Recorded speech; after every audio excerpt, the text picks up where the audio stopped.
In British Columbia this morning, there is still a tight race for political power. With more than 96% of votes counted, the BC NDP and the BC Conservatives are in a dead heat. Now, we don't know what the final count's going to be in the province, but what we do know is that there was a clear majority for the progressive values that are so important. There's no question this has been a historic night. This has been a night where we have seen the political landscape in British Columbia change forever. The NDP is elected or leading in 46 ridings. The Conservatives have won or are leading in 45. A party needs 47 to win a majority. The close results mean that the race will come down to the final polls, the out-of-district votes, the mail-in ballots. There could probably be recounts. All that expected to be counted by October 26. The preliminary voter turnout is just over 57%, and should point out here that the Greens won 2 seats as well. BC NDP MLA and former BC Health Minister Adrian Dix joins me now from Vancouver. I guess you're still the Health Minister for now, Adrian Dix. Good to see you. Did you go to bed very late? Yes, we did. We went to bed quite late.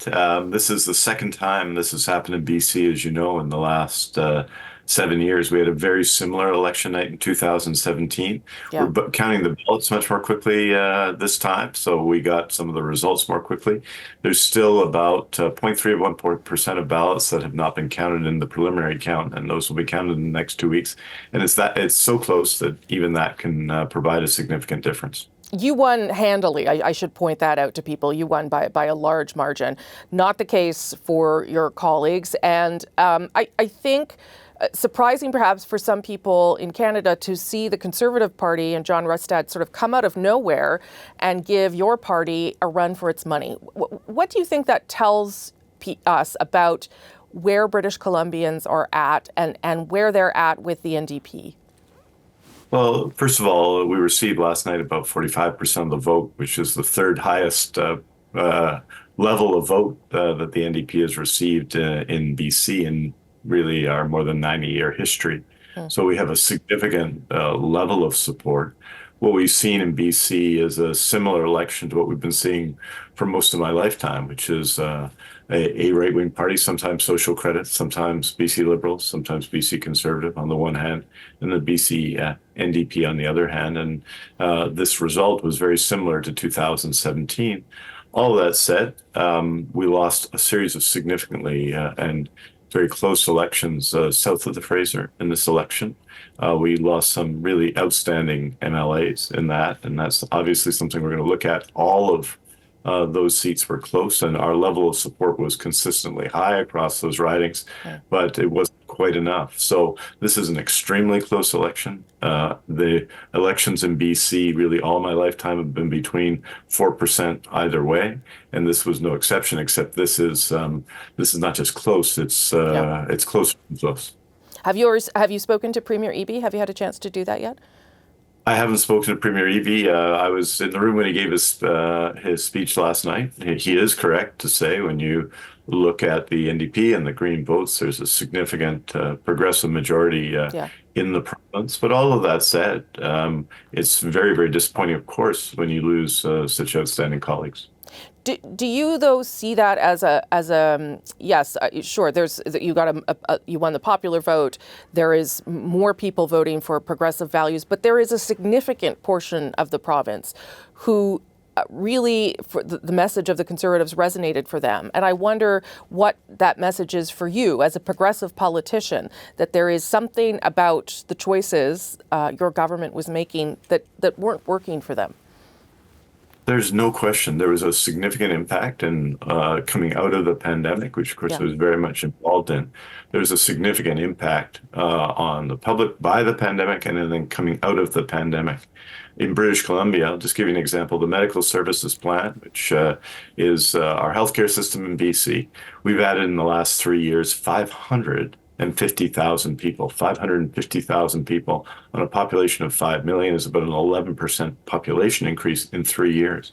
To put that in context, Rosemary, that 3 years, 10 years ago, that number would have been about 130,000. So the rate of growth 4 times higher than it was 10 years ago, is a significant challenge when you're delivering healthcare services, housing, which is a significant issue here, and all the other services, education, all the other services. It is in some of the places where that population grew the most, including Surrey, including Langley, where we faced some challenges, which is delivering service.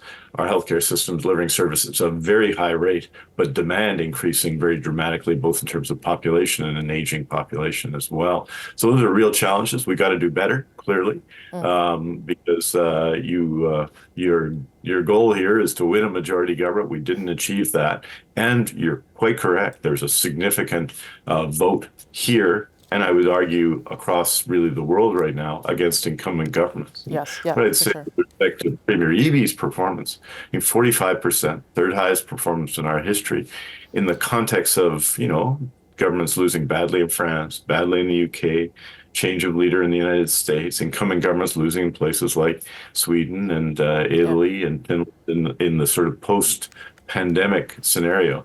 I think what you're seeing is a rejection by people of incumbent governments and a frustration with some of the with important things such as housing, such as healthcare coming out of the pandemic. And you're seeing that significantly everywhere, and in particular in BC and areas with the highest rate of population growth. Let me end on this. What do you think happens next? The Premier said he had already reached out to the Green Party last night. The Green Party leader didn't win her seat, but there are 2 seats there. Do you see a scenario where we are back to some sort of agreement between the NDP and the Greens to govern? Is that possible?